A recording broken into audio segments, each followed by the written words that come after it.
नमस्कार दोस्तों, welcome to Kairos UPSC right time at the right moment. तो चलिए, स्वागत है आपका एक बार फिर से हमारी डेली यूपीएससी एमसीक्यूज़ की। और सबसे पहले देखते हैं हमारा आज का पहला एमसीक्यू।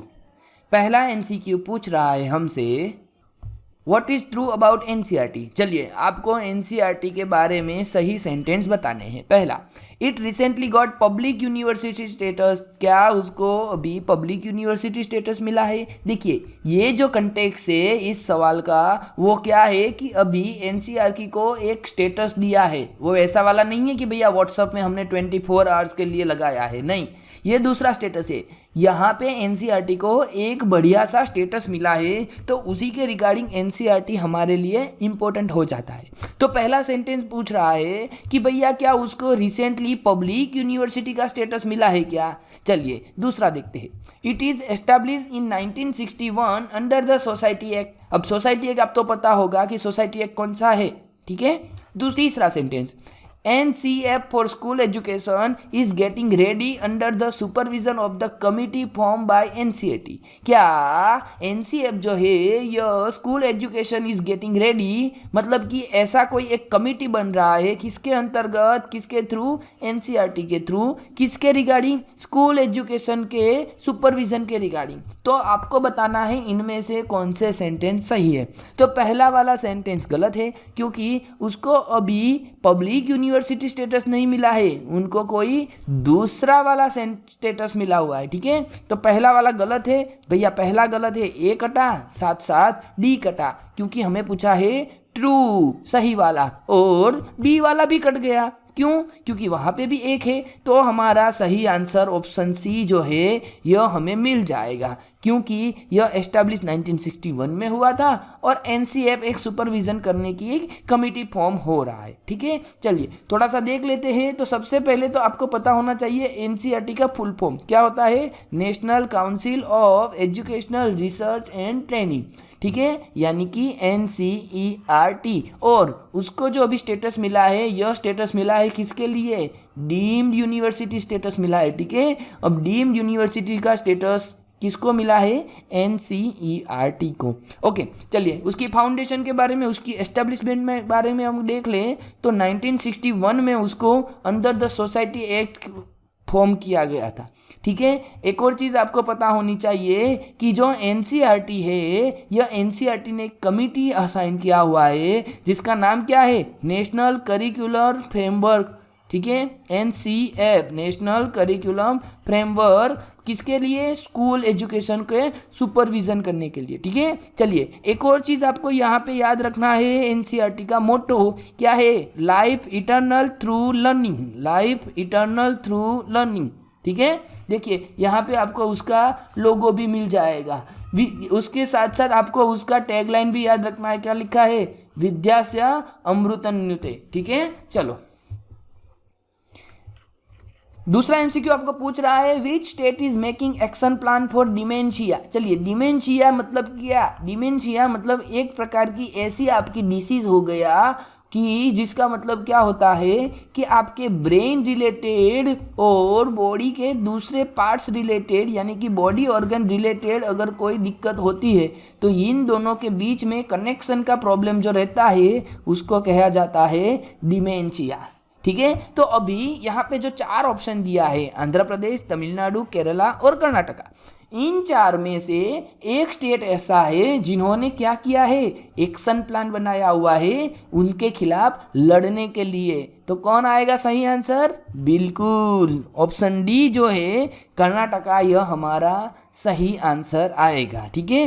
देखिए कर्नाटका के क्या हुआ है कि कर्नाटका ने रिसेंटली स्टेट हेल्थ डिपार्टमेंट ने निम्हांस के साथ मिलके कर्नाटका डिमेंशिया एक्शन प्लान बनाया हुआ है। क्या बनाया है, कर्नाटका डिमेंशिया एक्शन प्लान। और यह जो डिमेंशिया होता है यह किसके थ्रू होता है, तो डैमेज और loss of nerve cells and there connection in the brain. देखा, जैसे मैंने आपको बताया कि हमारे ब्रेन और बॉडी के दूसरे पार्ट्स के साथ में अगर कनेक्शन का इश्यू हो जाता है तो हमें उसको डिमेंशिया कहते हैं। अब डिमेंशिया में कई प्रकार के डिसीज होते हैं, जैसे कि अल्जाइमर हो गया, वेस्कुलर डिमेंशिया हो गया, ल्यू बॉडी डिमेंशिया हो गया, फ्रंट टेम्पोरल डिमेंशिया हो गया, मिक्स डिमेंशिया हो गया। ठीक है, डिफरेंट टाइप्स के डिमेंशिया हो गया। जैसे कि आपको बहुत सारी दिक्कतें आती है, जैसे कि आप मेमोरी नहीं कर पाएंगे, आप परसेप्शन नहीं लगा पाएंगे, आपका रीजनिंग बहुत ही वीक हो जाएगा, आप किसी एक चीज़ पे अटेंशन नहीं कर पाएंगे,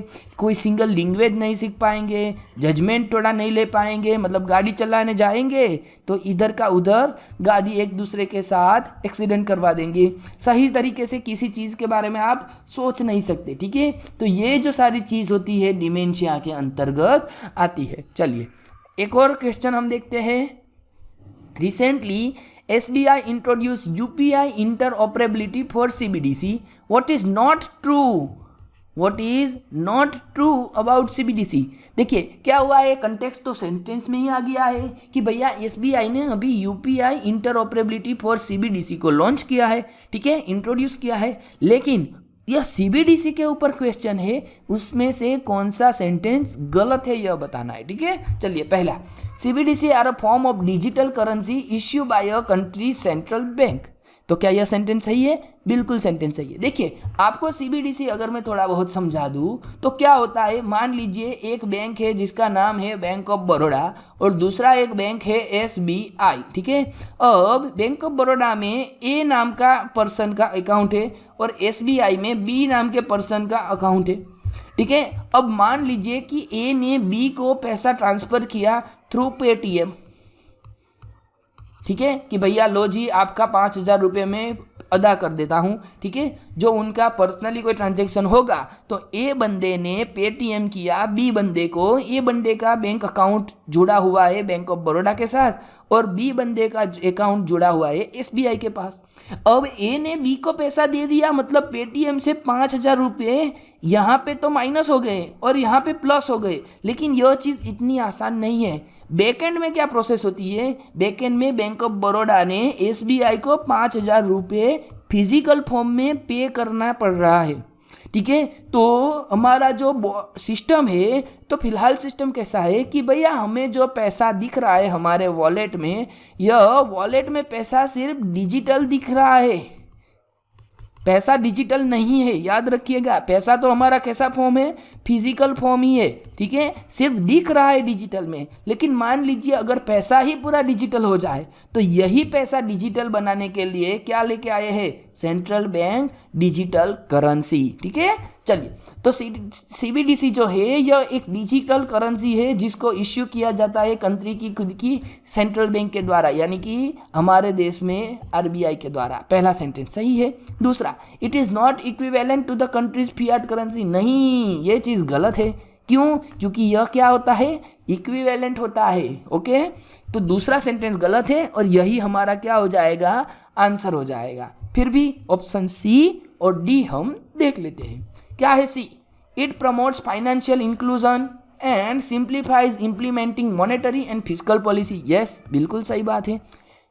लास्ट ऑप्शन पूछ रहा है RBI has launch pilots of CBDC in both wholesale and retail segment. Yes, दोनों में उन्होंने किया हुआ है। ठीक है, तो आपको CBDC के बारे में जो भी दिक्कत होगी यह अभी सॉल्व हो गया होगा। ठीक है, आपको प्राइमरी फंक्शन CBDC का पता चल गया होगा।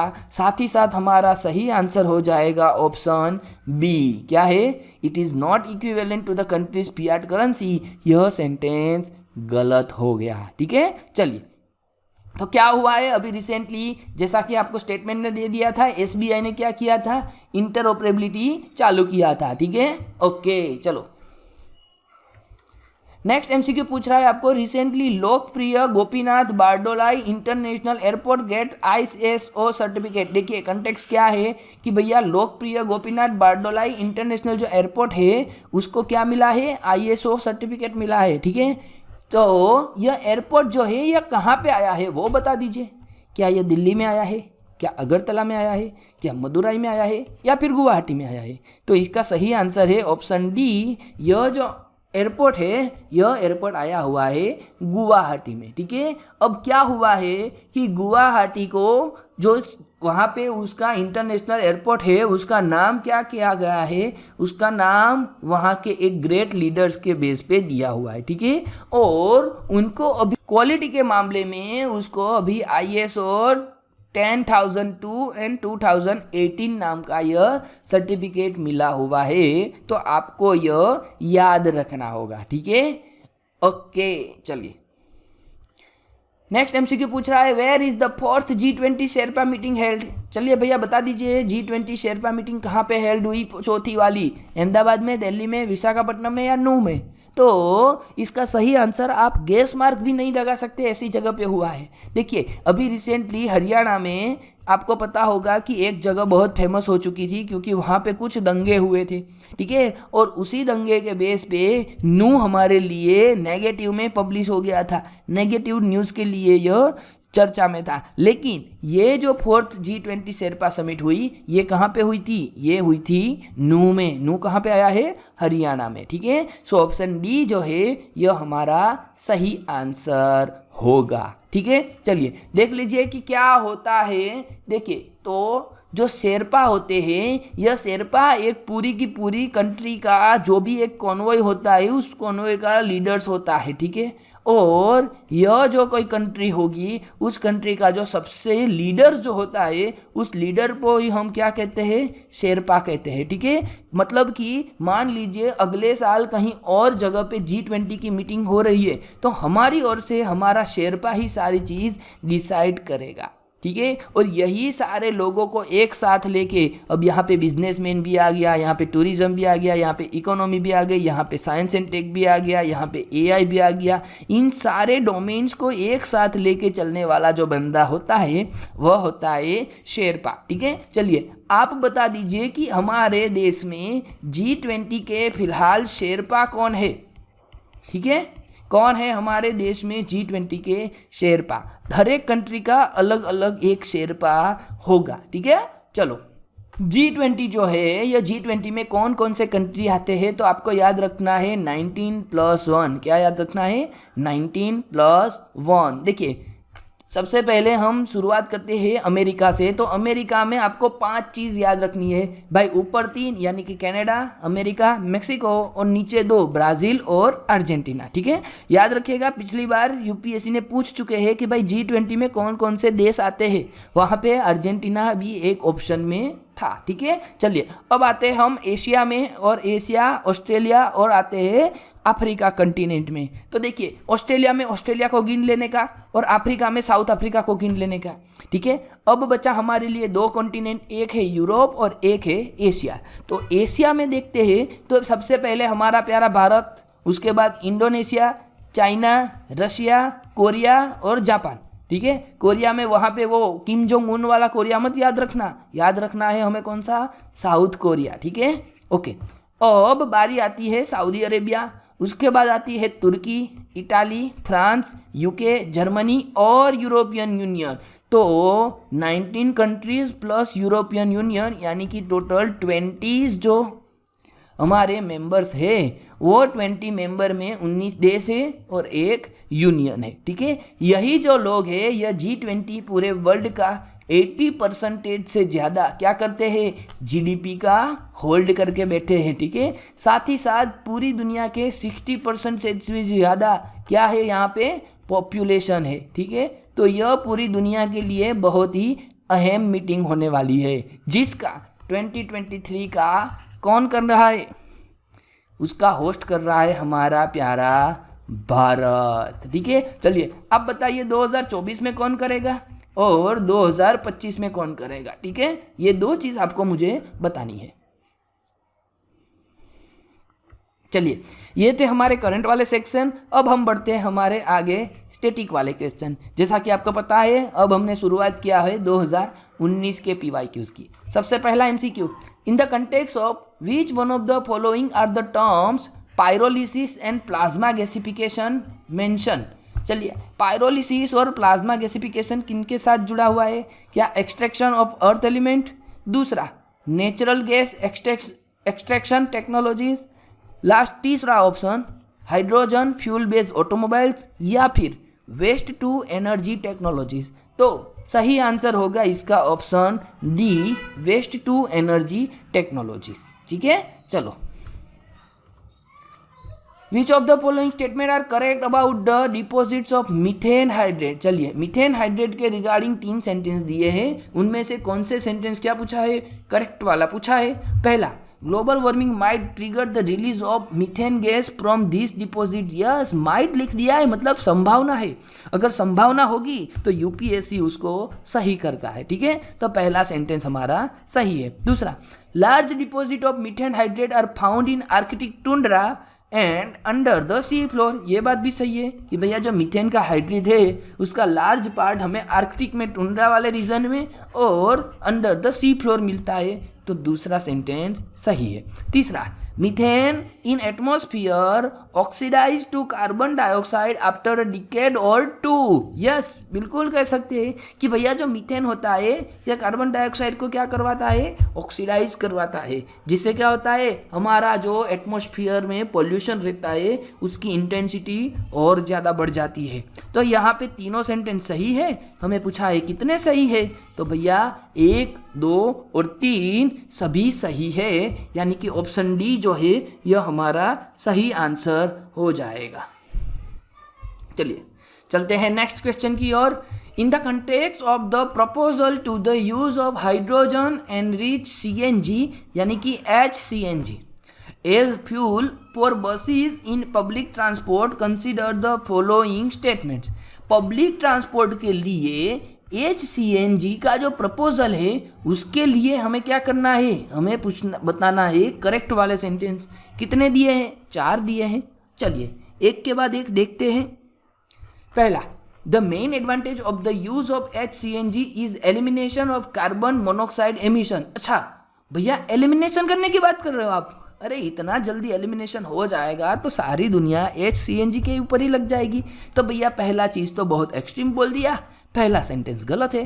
चलिए, पहला गलत है तो मतलब ए ऑप्शन भी नहीं आएगा, और ए ऑप्शन भी नहीं आएगा, साथ ही साथ डी ऑप्शन भी नहीं आएगा। ठीक है, देखिए अब आपके सामने कितना इजी क्वेश्चन हो गया।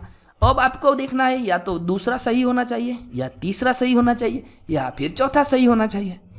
2, 3, 4 में से कोई भी एक सेंटेंस आपको 100% पक्का हो गया कि ये सही है तो आपका आंसर बिल्कुल करेक्ट मिल जाएगा। चलिए हम लास्ट वाला देखते हैं।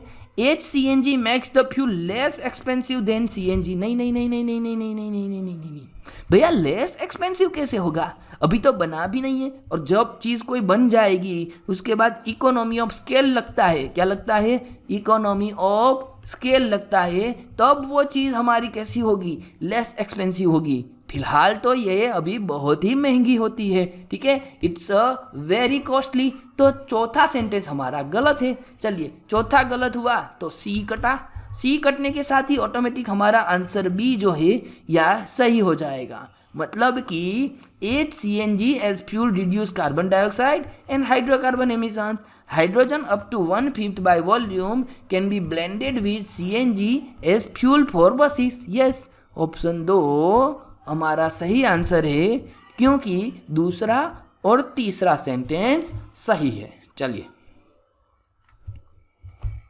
Consider the following statement. चलिए 3 सेंटेंस दिए हैं, आपको बताना है करेक्ट वाला।